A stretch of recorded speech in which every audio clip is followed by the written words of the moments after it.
Que ce soit pour le succès ou pour l'échec, vos pensées sont les architectes de votre réalité. Elles influencent non seulement les opportunités qui surgissent, mais aussi le chemin que vous empruntez. La manière dont vous pensez définit votre vie. Ce que je vais partager avec vous maintenant est capable de tout changer.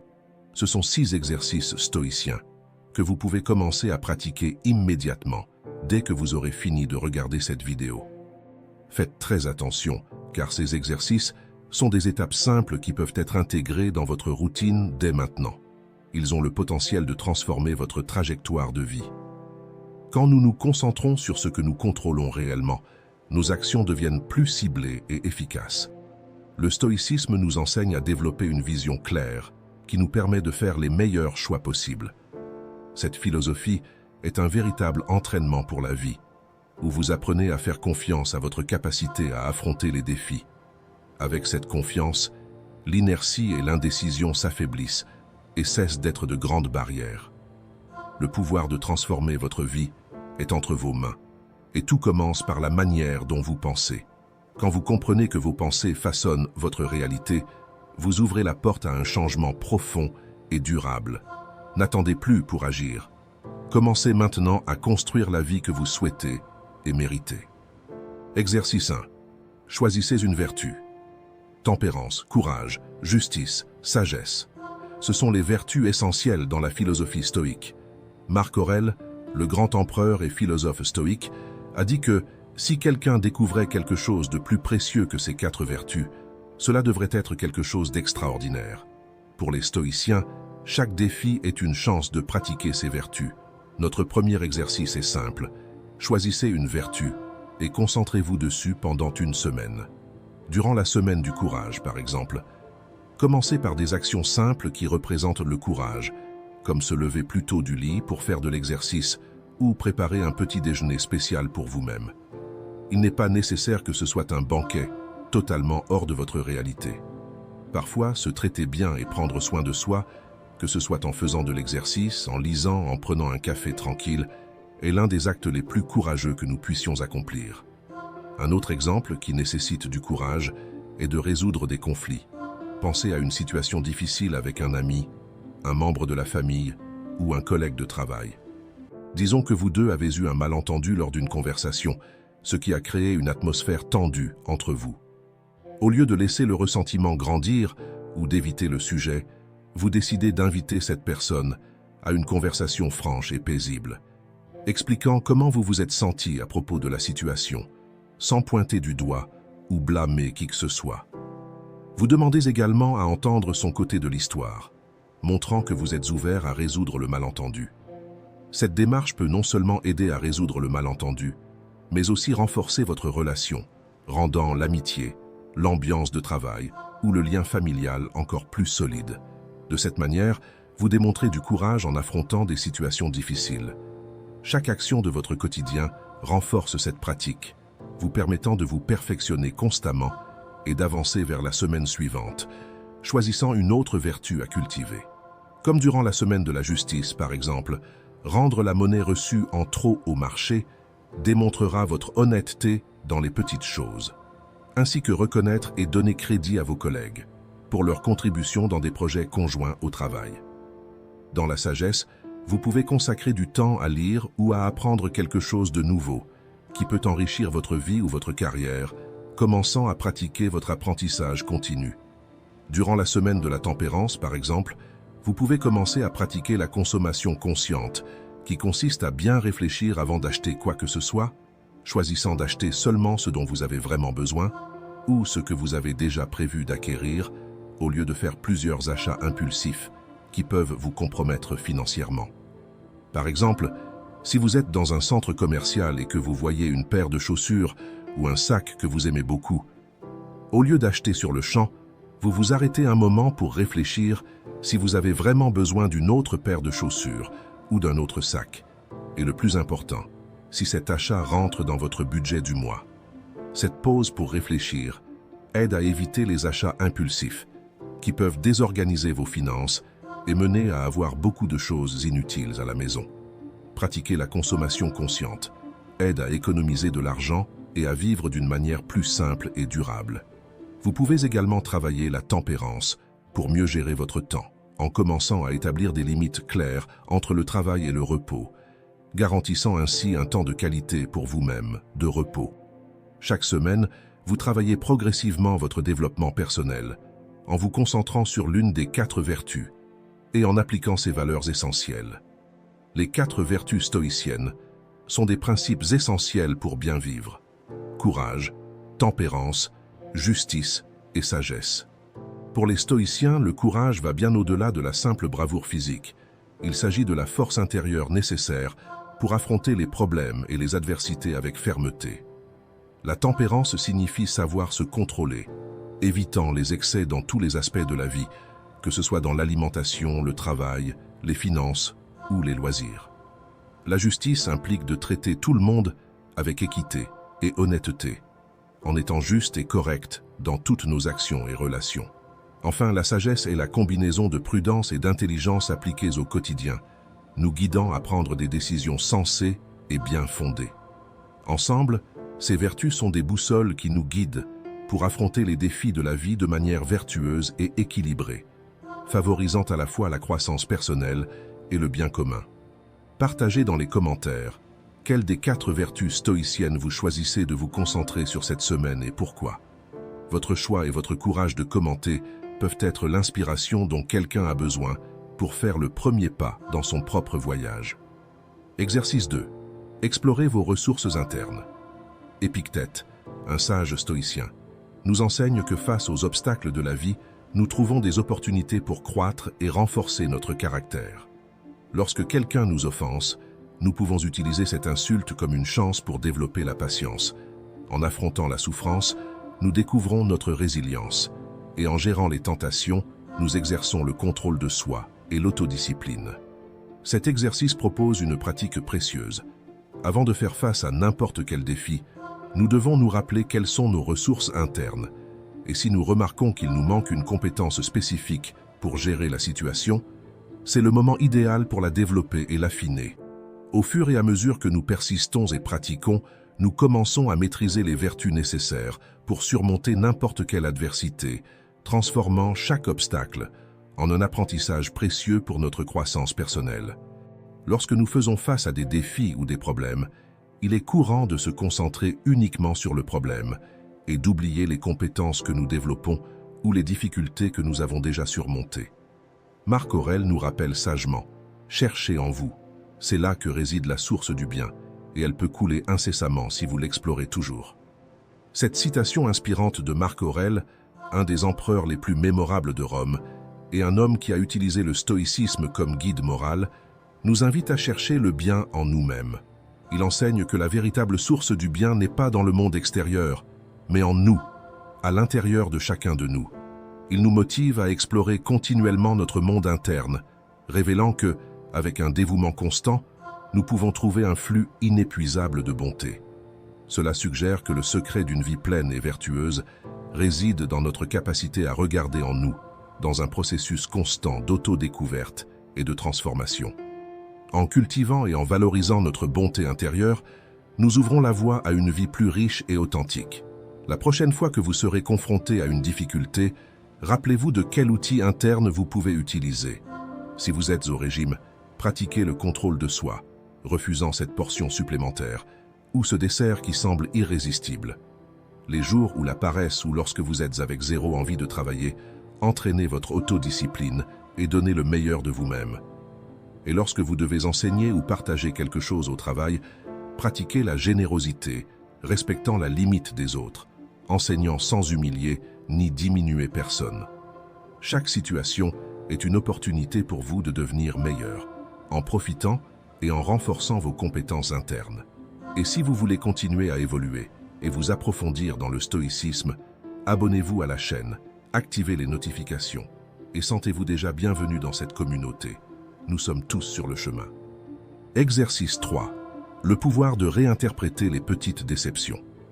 Cet exercice nous invite à voir nos petits problèmes quotidiens comme des piqûres de moustiques. Une seule piqûre peut être juste un léger désagrément, mais imaginez être cible de plusieurs d'entre elles tout au long de la journée. L'effet cumulé peut devenir nuisible, causant un inconfort et même affectant notre santé émotionnelle.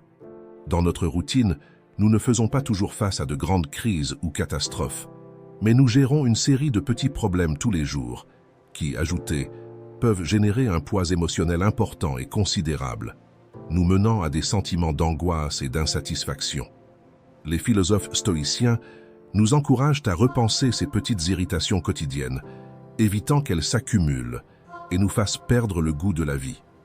La proposition est d'adopter une nouvelle perspective sur les défis du quotidien, reconnaissant que bien que nos frustrations soient de valides, nous pouvons les réévaluer pour qu'elles ne se transforment pas en un fardeau excessif. Ce point de vue nous aide à réaliser que souvent, les obstacles que nous rencontrons sont insignifiants comparés aux grands défis que l'humanité a déjà surmontés. Pendant longtemps, les gens ont vécu sans les commodités et facilités que nous avons aujourd'hui. Par exemple, le métro ayant 5 minutes de retard, ou le chauffeur d'Uber annulant notre course, lorsque nous sommes pressés par le temps pour un rendez-vous important, peut sembler extrêmement frustrant. Cependant, si nous remontons dans le temps, nous verrons que des voyages comme ceux-ci prenaient des heures ou même des jours, nécessitant beaucoup plus de patience et d'efforts. De même, l'attente d'une réponse à un message peut nous irriter ou causer de l'anxiété. Mais il fut un temps où les communications prenaient des jours ou même des semaines pour être reçues. Et les gens ajustaient leurs attentes en conséquence, sans en mourir ou faire de grands drames. Cela nous montre que beaucoup de choses qui nous irritent actuellement sont, en réalité, des luxes des temps modernes. Ainsi, l'exercice ici n'est pas de nier nos réactions ou émotions face aux contretemps, mais plutôt d'apprendre à les voir sous une nouvelle perspective. C'est une invitation à gérer les petites frustrations, de manière à ce qu'elles ne nous accablent pas. Comme le disait Sénèque, parfois même vivre est un acte de courage. Il nous rappelle que les difficultés font partie d'une vie remplie d'expériences et d'apprentissage. Accepter les frustrations comme des parties normales de notre quotidien nous permet de voir la vie avec plus de clarté et de profondeur. Quand nous comprenons que tant les bons moments que les mauvais façonnent qui nous sommes, nous commençons à voir que tout ce qui nous arrive contribue à notre croissance. Sénèque nous enseigne à regarder la vie comme une grande œuvre d'art, où chaque difficulté ajoute couleur et signification à notre histoire. Au lieu d'être consommés par les difficultés, nous devons les reconnaître comme des étapes d'un chemin plus grand, riche de leçons précieuses et de conquêtes significatives. De cette manière, nous n'affrontons pas seulement les défis, mais nous nous transformons avec eux, construisant une vie plus riche, pleine et pleine de sens. Exercice 4. Revoyez votre journée. Sénèque nous conseille de réserver un moment calme pour réfléchir à notre journée, en écrivant ce que nous avons mal fait, ce que nous avons bien fait et ce que nous aurions pu faire différemment. Cette technique, largement recommandée par des experts en développement personnel et en psychologie, repose sur un principe simple mais transformateur. Bien que popularisé par saint Ignace de Loyola avec l'examen quotidien au XVe siècle, cette pratique n'est pas seulement une méthode, mais une invitation à un voyage continu d'autoconnaissance et de croissance. En réfléchissant à nos actions et émotions quotidiennes, nous gagnons l'opportunité unique de nous connecter plus profondément à qui nous sommes vraiment. Ces 3 points servent d'examen quotidien, qui nous permet d'identifier les déclencheurs qui nous causent colère, peur, anxiété, angoisse, et de percevoir où nous évoluons dans le développement de nos vertus et de notre caractère. Examinons alors chacun de ces points en détail. Ce que nous avons mal fait. La première étape de cet exercice est l'admission de nos erreurs et problèmes. Nier nos erreurs, c'est nier la chance de changer. Tant que vous n'admettrez pas qu'un problème existe, il est impossible de chercher une solution pour celui-ci.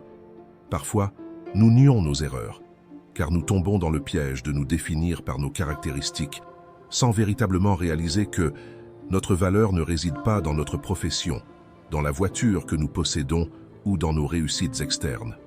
Notre véritable valeur réside dans notre caractère.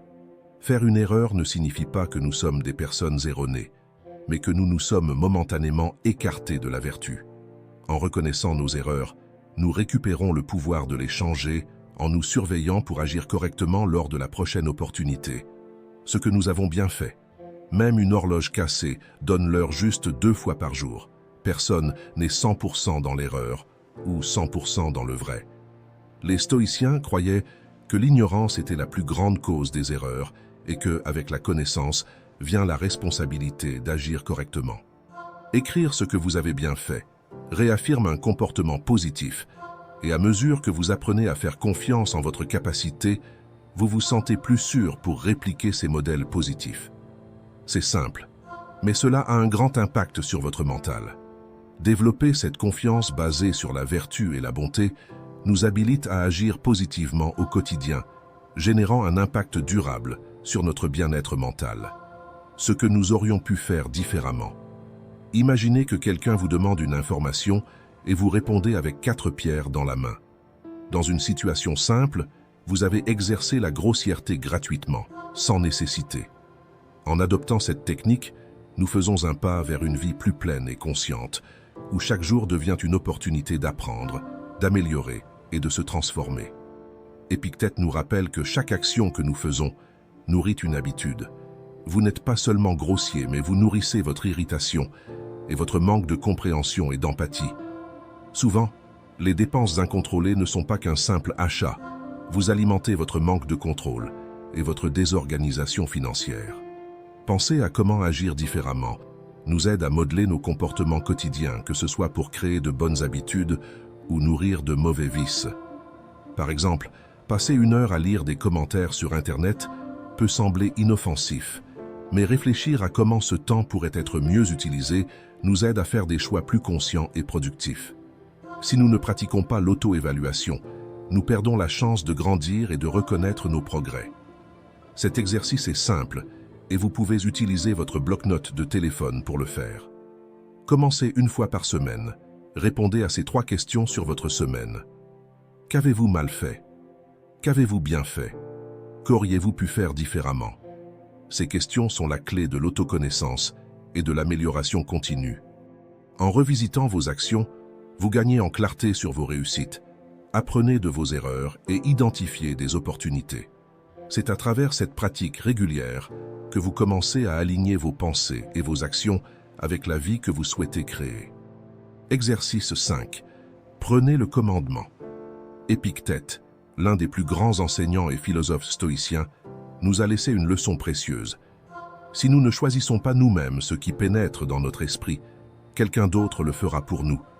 Et soyons honnêtes, ces choix ne seront pas toujours faits avec nos meilleurs intérêts à l'esprit. C'est comme permettre à une autre personne de piloter notre bateau, sans savoir précisément où elle nous mène. Lorsque vous avez une clarté sur ce qui compte vraiment pour vous, prendre les rênes de votre vie devient beaucoup plus simple. Vos actions commencent alors à refléter vos véritables priorités et vous commencez à vivre de manière plus authentique, alignée avec vos valeurs et croyances. Cependant, si vous ne faites pas ces choix de manière consciente, vous laissez la place à d'autres personnes de décider pour vous. Sans vous en rendre compte, vous pourriez finir par vivre une vie basée sur les désirs et les attentes des autres, au lieu de suivre votre propre chemin. La leçon ici est claire. Pour vivre une vie qui soit vraiment la vôtre, vous devez contrôler vos choix. Vous ne contrôlez vos choix que lorsque vous comprenez comment fonctionnent vos pensées. Cela commence par la définition de ce qui est le plus important pour vous et en assurant que chaque pas que vous faites est aligné avec ses priorités. Une manière pratique de faire cela est d'utiliser la dynamique du « je veux et je peux » pour définir vos priorités et les actions que vous pouvez entreprendre pour les atteindre. Par exemple, « je veux » définit votre priorité. « Je veux perdre 5 kilos ». « Je peux » définit vos actions. « Je peux manger une portion plus petite au déjeuner ».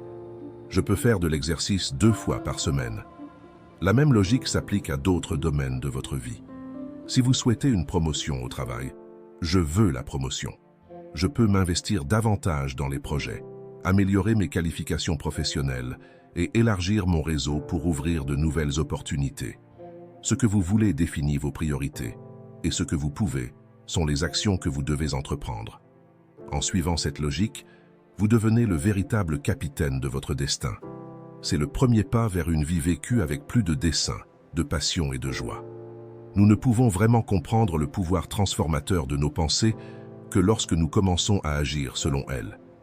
Lorsque nous mettons en pratique ce que nous croyons, nous réalisons comment nos actions reflètent et définissent notre vie. Comme Marc Aurèle l'a écrit dans les Méditations, votre âme est teintée par la couleur de vos pensées. Cela nous montre que nos pensées influencent profondément qui nous sommes. Ainsi, en agissant selon ce que nous pensons, nous révélons notre véritable nature et transformons notre réalité. Exercice 6. Choix transformateur. Comment se concentrer sur l'essentiel tous les jours. Comme notre dernier exercice stoïcien, je veux partager une pratique simple mais puissante. À la fin de chaque jour, imaginez faire une liste de tout ce que vous avez fait et vous demandez « Aurais-je fait cela si aujourd'hui était le dernier jour de ma vie ?» Cette réflexion a le pouvoir de transformer complètement la manière dont vous vivez. En posant cette question, vous commencez à regarder vos engagements quotidiens de manière plus consciente, identifiant ce qui a vraiment de la valeur. Ce processus fonctionne comme un filtre, mettant en lumière ce qui est véritablement pertinent et vous encourageant à choisir des activités qui font vraiment la différence. Soudainement, ces heures passées à des tâches sans but ou à procrastiner sur les réseaux sociaux perdent de leur attrait. En revanche, passer du temps avec des amis, de la famille, ou se consacrer à l'autocar et à ce passe-temps que vous repoussez toujours, prend un nouveau sens et une nouvelle importance. Ce n'est pas juste un exercice de pensée, c'est une invitation à vivre de manière plus authentique et significative. En choisissant vos actions comme si chaque jour était le dernier, vous commencez à faire plus de ce que vous aimez vraiment et qui vous fait sentir vivant. Cet exercice élargit également notre conscience de la manière dont nous passons notre temps et nous invite à réfléchir sur nos décisions et nos priorités. Les stoïciens appelaient cela le memento mori, un rappel que la vie est brève et que nous devons vivre chaque moment avec un but. L'idée derrière le memento mori est de nous encourager à vivre chaque instant avec plus de sens et de but, conscient que notre temps ici est limité. Cette vision nous guide à prioriser ce qui compte vraiment, en choisissant de vivre selon nos valeurs les plus profondes, au lieu de nous perdre dans les distractions, les potins ou la procrastination. Se rappeler de notre mortalité nous motive à faire de chaque jour une expression authentique de qui nous sommes vraiment. Chacun de ces exercices est une pratique stoïcienne puissante. À mesure que vous les intégrez dans votre cœur et votre âme, vous semez la transformation dans votre vie. Vos pensées ont le pouvoir de façonner votre destin, et lorsque vous les alignez avec des actions conscientes et constantes, le changement n'est pas seulement possible, il devient inévitable. Maintenant, le choix est entre vos mains. Continuez là où vous êtes, ou commencez aujourd'hui à suivre un chemin de croissance et de but. Ce que vous décidez de planter aujourd'hui définira ce que vous récolterez demain. Commentez quel exercice vous allez appliquer dans votre vie à partir d'aujourd'hui. Merci de regarder.